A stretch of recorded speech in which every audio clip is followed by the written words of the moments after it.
transitioning into a smooth track where the audio panel will show us the previous sound level in decibels.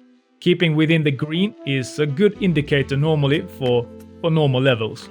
Up against the yellow, we're getting that a little bit louder and almost going a bit closer to potentially clipping or a type of distortion going beyond the maximum capability, if you will. While the red one is a kind of loud danger zone for clipping and distortion, which you normally want to avoid.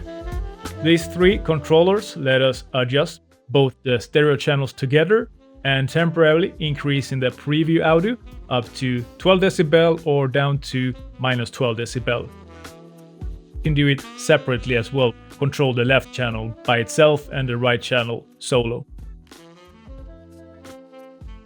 So yes, just quite basic stuff whenever you're working with audio in After Effects.